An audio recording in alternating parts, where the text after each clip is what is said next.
Salut à tous, on se retrouve aujourd'hui pour parler du Paris Saint-Germain ce lundi 20 janvier et on commence bien évidemment avec le dernier match, c'est avant-hier, c'est à Lens, un terrain compliqué bien sûr, toujours aller chercher des points là-bas et le PSG a réalisé une très bonne opération en s'imposant 2-1 et pourtant le PSG perdait 1-0 jusqu'à l'heure de jeu, il y avait 1-0 pour Lens jusqu'à la 59e avant que Fabien Ruiz égalise et que Bradley Barcola marque le deuxième but côté Paris Saint-Germain en toute fin de partie et du coup Paris s'impose 2-1. Donc les statistiques de la partie, 67% de possession de balle, une équipe comme efficace, 9 tirs, 7 tirs cadrés de seulement 2 tirs hors cadre. On sait que des fois le PSG, les gars, il y a au moins 30 tirs, il y a seulement 3 tirs cadrés, il y a au moins 27 tirs hors cadre. Là, il y a eu seulement 2 tirs hors cadre, donc 7 tirs cadrés et 2 buts ont été marqués. Il va même pu avoir plus de buts avec un peu plus d'efficacité tout simplement. Mais voilà, l'objectif est là. Moi j'ai dit un prono exact, j'ai dit un partout, même un nul les gars, ce sera un bon résultat pour Paris, une victoire, bien sûr c'est encore mieux. Et surtout les gars, le week-end est bon, pourquoi? Parce que Marseille hier a joué, ils ont fait un partout. Donc voilà, Marseille n'a pas gagné et du coup il y avait 7 points d'écart avant. Maintenant, il y a 9 points d'écart entre le PSG et son dauphin, l'Olympique de Marseille. Puis si on va à Lille, les gars, il y a même maintenant 14 points d'écart. Donc bon, la Ligue 1 n'est pas encore gagnée. Mais voilà, c'est très bien parti pour de nouveau remporter ce championnat. Et de nouveau, du coup, c'est un match en Ligue 1 à l'extérieur sans perdre. Et la série continue, elle est incroyable comme cette série.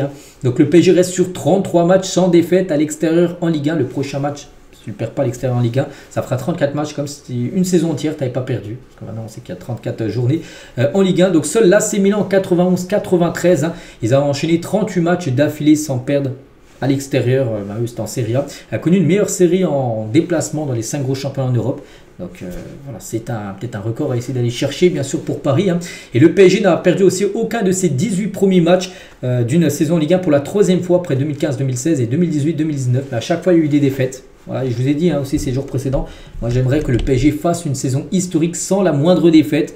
Ça a déjà été fait dans quelques championnats, comme par exemple Leverkusen qui l'a fait la saison dernière en Allemagne. Il y a eu Arsenal qui l'avait fait en 2003, je crois, du côté de la Première Ligue. Donc là, ce serait bien que Paris réalise ça. En Ligue 1, jamais ça a été fait, qu'une équipe ne perd pas le moindre match. Pour l'instant, voilà, 18 matchs, aucune défaite.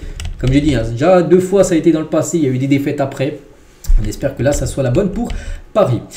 Toujours tiens aussi avec les infos, bien sûr, 48 buts inscrits. La meilleure attaque bien sûr et meilleure défense également voilà, du championnat. Et concernant la meilleure attaque, donc le PSG a inscrit 48 buts après ses 18 premiers matchs en Ligue 1 cette saison. Il n'a plus fait mieux dans l'élite à ce stade de la compétition depuis 2018. La dernière fois qu'il y a eu autant de buts marqués. Donc record, le PSG reste aussi sur 5 victoires consécutives en championnat contre Lens. Une équipe que le PSG adore, on peut dire, battre. Et c'est vrai que sur les 8 derniers matchs également, voilà, c'est 8 victoires d'affilée. Donc actuellement, c'est le meilleur moment de la saison. Et surtout, on sait qu'il y a des gros matchs qui arrivent. C'est le match après-demain.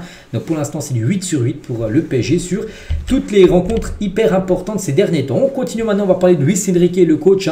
Quelques déclarations de sa part. Donc bien sûr, on reste sur une bonne dynamique. Et maintenant, il faut récupérer pour ensuite préparer le match de Ligue des Champions après-demain.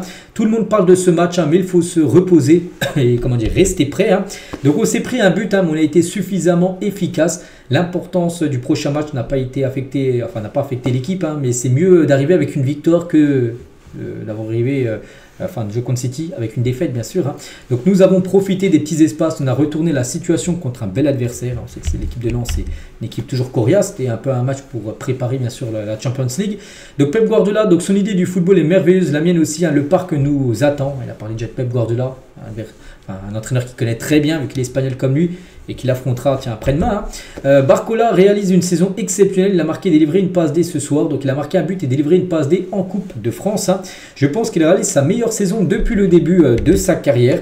Donc toujours sur Barcola, donc les joueurs professionnels ne sont pas des machines, il ne suffit pas d'appuyer sur un bouton pour que ça fonctionne. Les statistiques peuvent être bonnes puis moins bonnes, c'est comme ça. Et toujours avec Barcola, ce but va lui permettre d'augmenter sa confiance, mais nous avons déjà confiance en lui. Il nous rend constamment cela en travaillant au quotidien. Je pense que c'est la meilleure saison de sa jeune carrière. Et voilà, Barcola, il y a des chances qui démarrent dans le 11 de départ pour le match après-demain. Peut-être Désiré Doué sera sur le banc pour cette rencontre. Et toujours avec Enrique, d'autres infos, d'autres déclarations plutôt. Le rythme était insuffisant en première mi-temps. Et on s'est rendu compte qu'on devait chercher plus de profondeur. Je suis très content de la victoire. On est dans une bonne dynamique pour se préparer pour une compétition où on a beaucoup d'espoir. La Ligue Ligue des Champions. On ne parle pas de système, on parle de l'utilisation des espaces en attaque et en défense. Les gens aiment parler de lignes et de nombres, mais c'est difficile à voir chez nous. On pense surtout en fonction des espaces, des synergies entre les joueurs. Et je cherche de la polyvalence chez nos joueurs, un joueur qui peut occuper pas mal de positions. Tout cela permet de changer d'animation sans changer de joueur. On peut utiliser cette variation. Donc voilà, c'est quand même c'est sa méthode de coaching, bien sûr, à Luis Enrique. C'est pour ça que c'est un entraîneur parfait actuellement, bien sûr, pour le Paris Saint-Germain. Et Hakimi, les gars, pourquoi il n'était pas là? Hakimi, donc il n'était pas blessé, les gars. Il a eu quelques situations étranges durant l'entraînement, la veille du match contre Lens. Il a beaucoup joué, donc je pense qu'il a besoin d'être au repos. C'est pour ça que c'est Zaire Emery qui a commencé défenseur droit lors de cette rencontre, mais il sera bien disponible. Bien sûr, Hakimi, après-demain, il sera certainement plus titulaire. Et Nuno Mendes a une qualité de polyvalence. Il est très bon avec et sans le ballon. Il provoque du déséquilibre. C'est l'un des meilleurs dans ce domaine. Il donne de l'amplitude. Il peut monter en tant que neuf aussi. Il m'offre plein de possibilités. J'adore ça parce que c'est un joueur polyvalent, il peut être défenseur, il peut être attaquant, il peut, voilà, comme je dis, apporter de la profondeur, comme il vient de dire. Donc voilà, c'est un joueur qui kiffe ça. Enfin, voilà, Luis Enrique. Donc voilà quelques déclarations, bien sûr, du coach du PSG, très content, bien sûr, après cette victoire contre Lens. On va parler, tiens, de lui, les gars, Barcola, parce qu'avant les deux matchs la semaine dernière contre Espali et contre Lens, c'était 0 but, 0 passe D sur les 2 derniers mois, jusqu'au 8 novembre. Et là, sur la dernière semaine, donc 2 buts, 2 passes D, voilà, pour Bradley Barcola. Ça, c'est une bonne nouvelle avant les matchs hyper importants. Donc, il a retrouvé son efficacité. Il est de nouveau décisif, Barcola. Et à la fin du match, petite déclaration, on est content, cela fait du bien. Je suis content de marquer, j'ai eu aucun doute ces derniers jours. On va bien se préparer pour être prêt contre Manchester City. Et Barcola, tiens, il figure dans l'équipe type de cette journée de Ligue 1 avec toutes les autres rencontres qui ont été jouées. Donc Barcola, l'ailier gauche. C'est quand même déjà la 6e fois qu'il est dans une équipe type. En 18 matchs de Ligue 1 cette saison, c'est pas mal, même très bien pour Bradley Barcola. William Pacho, je suis vraiment très heureux de cette victoire. Le match contre Manchester City mercredi, il va falloir bien se préparer, bien sûr. Ça se repart, n'oubliez pas cette rencontre. Et voilà, de toute façon, il va falloir bien se préparer et essayer de faire déjouer cette équipe de City qu'on va parler après, qui va beaucoup mieux. On va parler aussi de Zaire Emery parce qu'on est obligé d'en parler, les gars. Contre Lens, c'est déjà son 100e match. Il a 18 ans, 100 matchs déjà du côté de Paris. Je ne sais pas si vous vous rendez compte, c'est quand même exceptionnel. Il a dit, c'est une fierté de jouer ce 100e match chez moi. Ça fait 10 ans que je suis au PSG, c'est le centre de formation. 2 ans et demi que je suis avec l'équipe première et c'est toujours un plaisir de porter ce maillot, de tout donner au quotidien, en dehors et sur, bien sûr, le terrain. On l'a bien préparé, on a tout donné. C'est sûr que ça nous met dans de bonnes conditions pour ensuite avoir 3 jours pour préparer City. C'est un gros match, l'un des plus importants, donc on va tout faire pour le remporter, bien sûr, ce match hyper important. On va parler cette fois-ci de Neves, les gars, passeur D, pour un des buts, je ne sais plus c'était quel but, pour le but de Fabien Ruiz, voilà. Donc Neves est le meilleur passeur du championnat, c'est sa 7e passe D quand même pour jouer au Neves, félicitations à lui. Donc Neves a délivré 7 passes D de la saison, donc au plus haut total pour un milieu de terrain dans les 5 grands championnats européens, et meilleur passeur du championnat français. Donc buteur face à Lens, Fabien Ruiz n'a perdu aucun de ses 41 derniers matchs en Ligue 1 depuis le 30 avril 2023. Voilà, quelques infos également concernant la rencontre. Et sinon, si vous voulez voir d'autres joueurs, les notes qu'ils ont eu, Vitinha, on peut avoir une note de 4. Donc Zaire Emery, un défenseur droit, une note de 5, pas mal. Barcola 7 ou par exemple Désiré Doué, une note de 5 sur 10. Voilà ce qu'on va dire sur ce Lens PSG. Maintenant on bascule un peu sur les prochains matchs et là sera le programme. Voilà, Lens, c'est fini, on sait. City, prochain match, et voilà, on est le 20, c'est le 22, c'est après-demain, et c'est ce match hyper important. Notez que Stuttgart sera maintenant dans 9 jours également, un match également de Champions League. Donc c'est simple, sur ces 2 derniers matchs, il faut gagner au moins une rencontre pour au moins valider quasiment les barrages. De toute façon, il n'y aura pas de top 8, ce sera au mieux les barrages. Donc il faut gagner au moins de ces 2 matchs-là, donc le premier là. À domicile, il faut absolument remporter cette rencontre de City, cette rencontre contre City, mais c'est un club qui va beaucoup mieux. Il y a à peu près un mois, les gars, ils restaient sur 13 matchs d'affilée avec seulement une victoire. Et là, depuis, ça a beaucoup mieux en 2025. Hier, par exemple, ils ont joué, après, à noter, ils ont un jour de repos en moins. Ils ont joué hier, un dimanche. Mais bon, ils ont gagné 6-0 hier. Bon, c'était Ipswich en face. Ipswich, c'est pas le PSG, oui, mais voilà. C'est pour montrer quand même que c'est une équipe qui remarque beaucoup de buts. Et les Citizens arrivent lancés. Regardez, sur leurs 5 derniers matchs, ils ont fait un nul contre Brentford, où ils menaient 2-0, ils se sont fait revenir. Mais sinon, ils ont gagné 6-0 Ipswich, 8-0 Salford, qui est une équipe également de division inférieure, Leicester 2-0, West Ham 4-1.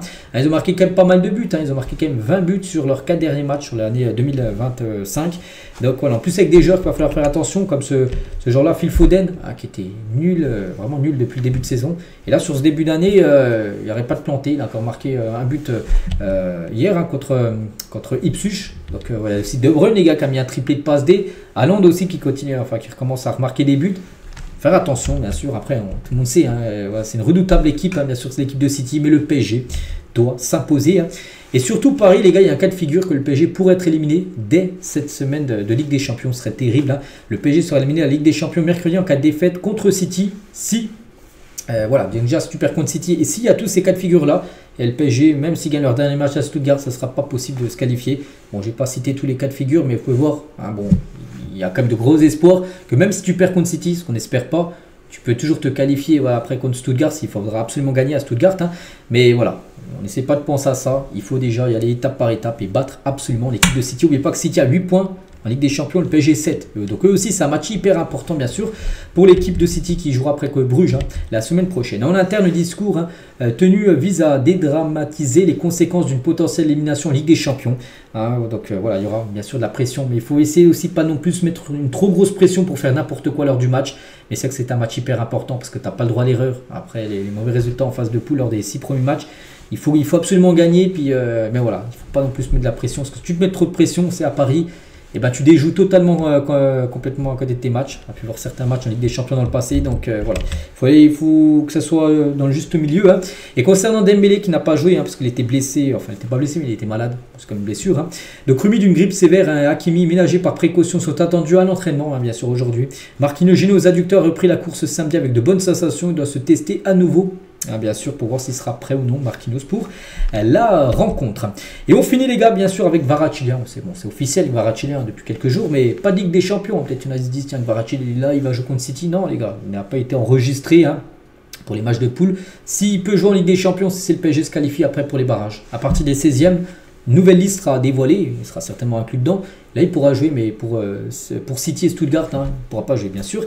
Kvaratskhelia, et voilà, on finit avec lui aujourd'hui. Voilà ce qu'il y avait à dire, les gars. J'espère que ça vous a plu. On se retrouve, nous, demain, bien sûr. Demain, on commencera à parler, bien sûr, de ce gros match hein, contre City. Bonne journée à vous et à demain.